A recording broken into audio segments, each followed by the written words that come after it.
I look at this as 4 levels of graduated success. The first level, you can actually conduct an effective meeting for a very small group simply with one laptop computer. Most laptops come with a camera on it. They come with their own speakers. Plug it in, get on Zoom. The people that can see you, you can see them on the screen. And if it's just 2 or 3 of you, you can settle around the screen. Very, very basic, very rudimentary, but functional.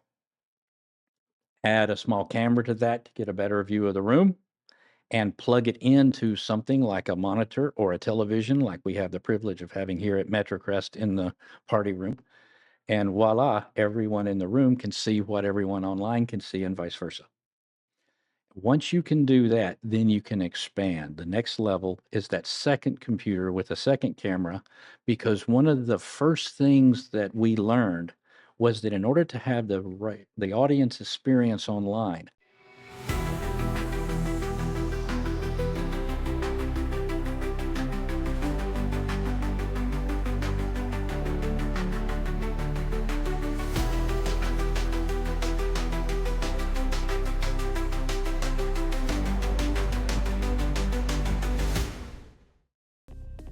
Welcome to D50 After Dark. I'm your host, Mickey Bennett, and in today's episode, we will be again talking to David Haney, and we're going to be talking about hybrid meeting in a bag. This will be a great episode, especially for those of you who want to expand your club's horizons. Stay tuned. Today's episode is brought to you by Nunu Buffet in Addison, Texas. Nunu Buffet is a Chinese buffet on Beltline Road in Addison, and this place is huge. They have plenty of seating, so you'll never be waiting in line, and they're constantly replacing the food, so it's always hot and fresh. And I'm reliably told that the sesame chicken is particularly delicious. So next time you're craving Chinese food, come down to Nunu Buffet in Addison, Texas, and enjoy a meal.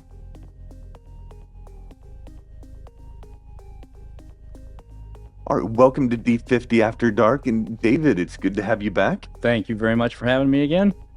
So, Mr. Semi-retired IT guy, you are a hybrid meeting expert, I would say. And we started to talk last time a little bit about hybrid meetings, but let's start fresh. What is a hybrid meeting and why would I want to do it? Well, hybrid meetings are technically meetings where you have a combination of in-person participation and online participation, not unlike the corporate environment. And the idea for hybrid meetings, at least the design that we came up for hybrid meeting in a bag, came from the technological ability to package up what had been done in my past history from my own experience in the corporate world and the miniaturization of the technology and the advent of Zoom to make the technology available to the general public. So you've got people in person, you've got people who are online, and they can see each other and interact with each other. Correct. So how does that work? Well, in the old days, the 1990s, the early 2000s, you'd spend between $15,000 and $25,000 in order to put in high-end network lines with big television sets and cameras that people had to manage and operate during the meeting, just so people sitting around a table could see other people who were sitting around a table in another building. But with the current technology that we have today, you can actually run a complete meeting for Toastmasters in a facility like this using less than $100 cameras on less than $50 tripods with less than $200 computers operating the Zoom that your club could pay for as an annual membership for less than $100. And there's a little bit of money involved in the building, but very little of it is recurring. So once you've built a system, you can use it for years. And as long as you take care of your equipment, the hybrid system in a bag that we have here at MetroCrest is coming up on 6 years old. 6 years. Mhm. Which leads to my next question. Now, online meetings had started before the COVID pandemic. Mhm. However, due to the nature of the pandemic and the response to it, everybody had to either stop meeting or go online for at least a period of time. And that was a real um, opportunity for hybrid meetings to come into play once everybody had become used to online meetings. So how did your experience with hybrid meetings in the Toastmasters context begin and evolve? I would say that hybrid meetings for MetroCrest Toastmasters were a survival activity. When COVID first hit, we were seeing clubs dropping like flies, not meeting anymore. They couldn't get together in person. They didn't have the luxury of having technology people in many of these clubs. Some did, many did not. MetroCrest Toastmasters ended up during that year where we were all sequestered, absorbing two different clubs from the area that couldn't survive for whatever reason. They were shrinking their membership. They couldn't get online. They couldn't meet in person, and so the clubs chose just to dissolve. And so the people who still wanted to be part of that came to MetroCrest and found that they could use this hybrid system in order to participate from the comfort of their own homes. And the strange thing about the hybrid system was it was originally created just to be a traveling Zoom interface for business.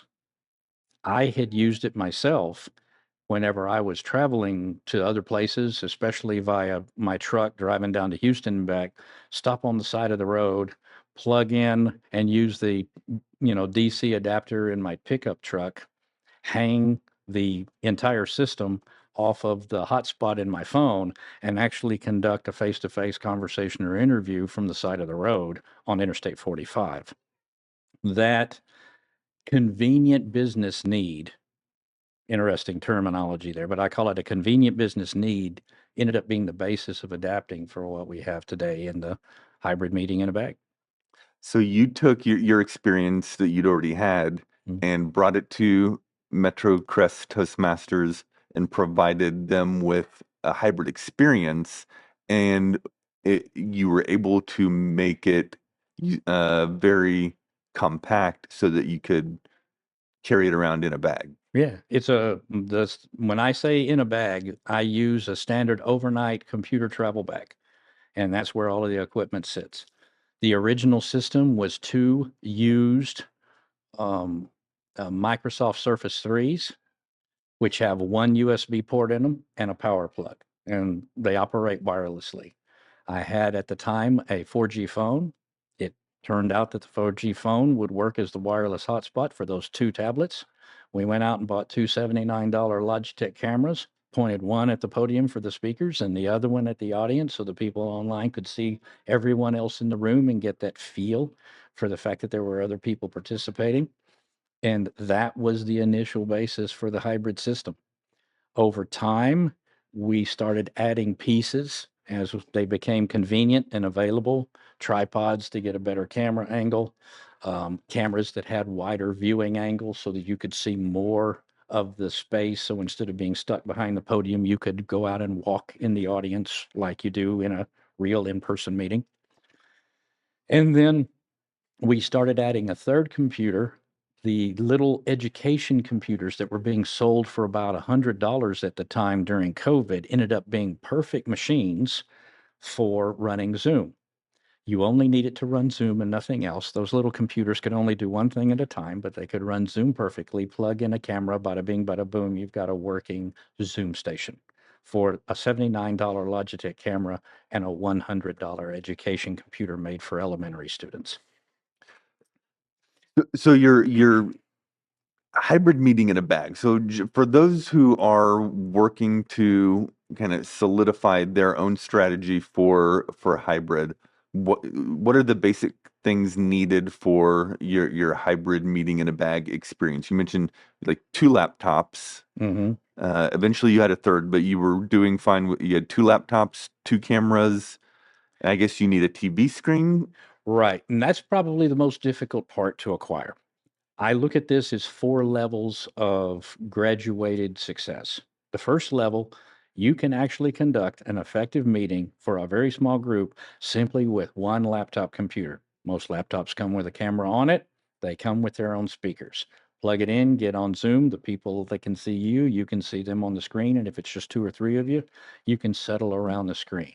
Very, very basic, very rudimentary, but functional.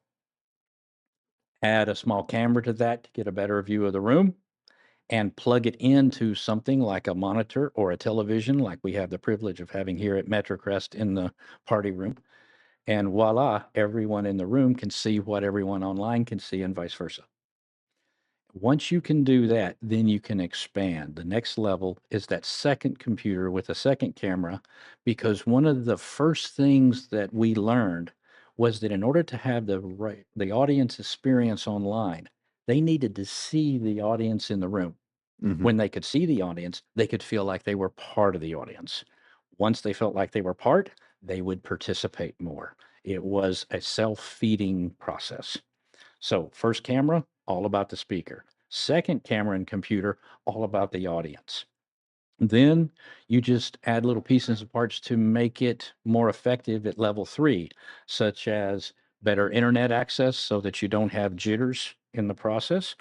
And then at level 4, you can get really fancy. Not only do you have tripods for your cameras to be effective, but you can get some very inexpensive, less than $50 omnidirectional microphones that you can plug in, which will pick up all the audio in the room. We happen to use one here in MetroCrest that we set here in the front that not only picks up the speaker, but can pick up anyone in the room speaking as well. So when your roll holders, your timer, etc., stand up to do their bit, they can be heard by the people online just as well as if they were sitting in the room. And the entire process of building that system has significantly less than $1,000 into it, spread out over 6 years in order to grow all 4 of these steps. But you can start as cheaply as one laptop computer with its built-in camera and its microphone. Yeah. So it's how far do you want to go? How important to you is the ability to share with people? How big is your club? Do you have the opportunity, like we do here, to use a large television or monitor on the wall to give the people in the room the ability to see what the people online can see, and vice versa? Of all of those components, I would say 2 are the most important. Number 1, good internet access. Without good internet access, the rest of this doesn't work. Number 2, the TV on the wall. It's the one thing we don't carry around. It doesn't fit in the bag. You have to have the ability to plug into that. Now, can you get cables that run? Yeah, we have a 75-foot cable that could run all the way to the back of the room if we needed to make that work. So that there's not much of a technical challenge to adapting your system to fit the room, as long as you have those 2 key components of internet and a TV so that you can share the experience with everyone. So obviously having a room with the TV for your hybrid meeting is ideal. Mhm. Have you experimented any with using like a projector and a projector screen? We absolutely have. We, at one point, couldn't get into this facility and use this room in 2022 for about 3 months while it was being renovated. And someone, a member of our organization, had a LCD projector, an Epson, I believe, color LCD projector, and we used that instead, projected right up on the wall in the room that we adapted to for the time. White wall, nice projector, same effect. So if someone is today, say they're meeting on Zoom, they Mhm. want to go hybrid, they'll need to make an investment in some equipment. Mhm. Obviously, most people, at least a couple people in the club, are going to have laptops. So you don't need to have laptops dedicated for your club's meetings. Members can use their own laptops, Correct. right? Mhm. So what do they need and how much are they looking to spend? Let's assume that the club has at least 2 laptops that they can use for purpose, Yep, and that the club has a monitor on the wall or a projector that yep, they can gain access to. yep. If they have those things, then truly the only thing they need to acquire in most cases is a better camera. Hmm. These Logitech C720s, They have both a much better lens on them, are capable of high definition, and have dual microphones on them. And they pick up relatively well up to about 10 feet. So if the group is small enough that they can meet around a set of tables, such as we have right here, that's all the technology they would need to add to the equation in order to be successful. The microphone, The or I microphone, mean, sorry, the the camera camera with with the mic. microphone built in. Yeah, Right. and what's the model you recommend, The C720. and how much do those run? I think they sell right now for about $79 plus tax over here at Micro Center, and you can get them at Best Buy and all kinds of other places. So $79 for the camera and their own laptops, a venue that has a TV screen, and the internet connection. That's it. A lot of people will probably have a cell phone plan that includes using a hotspot from their cell phone. Mhm. Is that sufficient? It is. We ran the original system back in 2021 off of a single 4G phone, and it fed two cameras and two computers from that wireless hotspot. I now use a 5G phone that can feed as many as five. So with a 5G phone, you can have the internet power to feed the camera on the speaker, the camera on the audience, and at least one and possibly even two people who come in and bring their computers with them so that they can make presentations as part of their speech. And you have the horsepower in a single phone's hotspot on 5G to do all of that.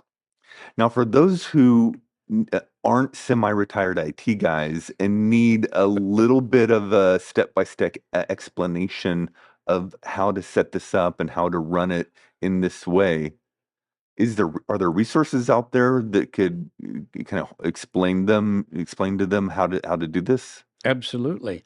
I had the privilege of putting together a little how-to several years ago for our club at MetroCrest, simply because I couldn't be here at every meeting. I was still traveling for work and still am today. When I'm not here, the little how-to served the purpose of having one of the other members of the club put the system together. But then in 2022, along comes Tommy, and Tommy helps put together a formal document with pictures and graphics and step one, step two, follow the leader, visuals. And you can just monkey see, monkey do with the equipment and put it together and make it operate.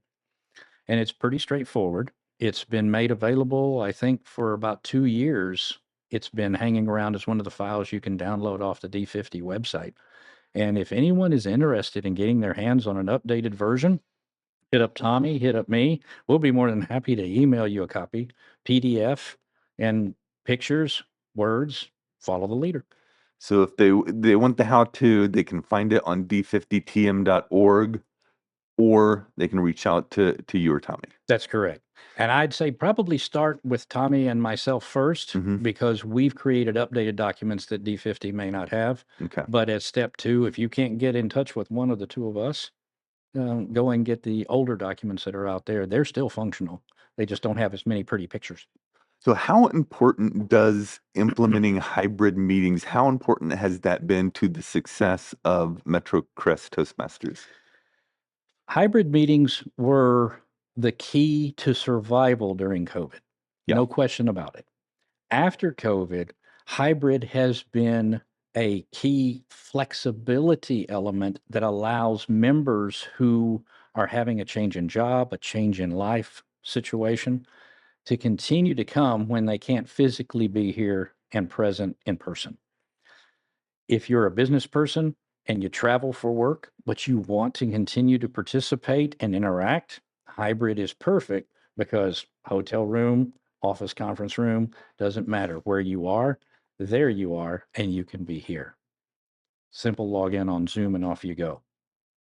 Zoom presents a technically simple approach to participation, because you can make single links on your company's agenda, on your web page, whatever. The club's webpage. Okay. The club's webpage can have a single link placed on it that says, click here to go to the meeting. Mm. And it can be that simple for some of your non-technical users. They don't need to know how to use a computer.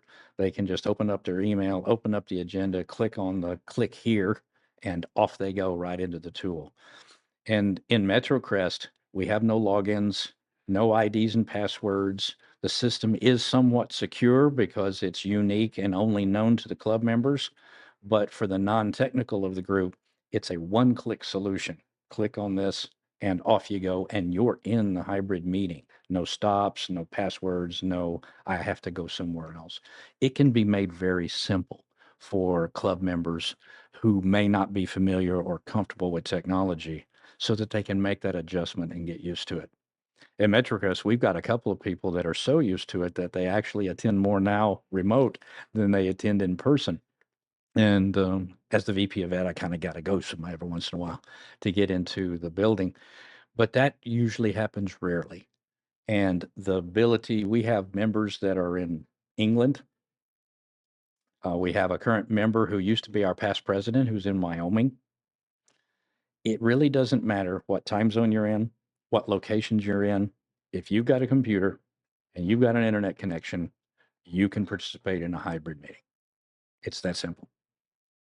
Very cool. Very cool. All right. Well, I think that's it for hybrid meetings for now. Before we finish off the episode, do you have any call to action for our listeners?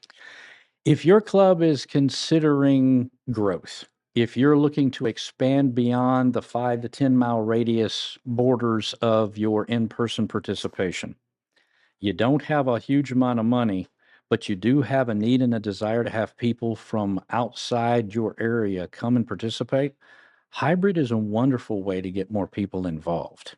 You can get them involved remotely within your own club's existing membership. You can get other members of other clubs to come to your meetings. But most importantly, you can present an opportunity for people in the business or community to participate from the convenience of their own home. And when they can do that, they run out of some of the excuses they have for not coming. And that can be a powerful influence on getting more members to join. It certainly has for Metrocrest. So the call to action is to try out hybrid. And what I would add to that is if they'd like to see it in action, perhaps they should come if they're in the DFW area, Mhm. maybe they should come visit Metrocrest Toastmasters and see how you guys do it. Absolutely. They would be obviously welcome to come anytime. We have a facility here that can actually seat over 50 people at one time comfortably. So if they want to come, they can come and actually see it function. If they want to know how to build it, Tommy is an expert, and I'm more than happy to provide my guidance as well. But most importantly, if they want to get the feel of what hybrid is like, all they have to do is send us an email. We'll send them a copy of the agenda with that click here, one click solution, and they can come join in hybrid and get the direct impact of hybrid, how it feels, how it works from the comfort of their own home. Very cool. And Metrocrest again meets Tuesdays at noon. Tuesdays at noon, right here at Nunu Buffet in Addison, Texas. And if noon in Addison is maybe not going to work for you, McKinney Motivators up in McKinney also does hybrid, I know, so you might check them out as well. Yeah, and the Storytellers has also started doing hybrid as well. We're now seeing more clubs in District 50 get involved at hybrid, and I have a dream, and in my dream, all of the clubs in District 50 become hybrid in some form or function at some point in the future, because that's how we're going to grow.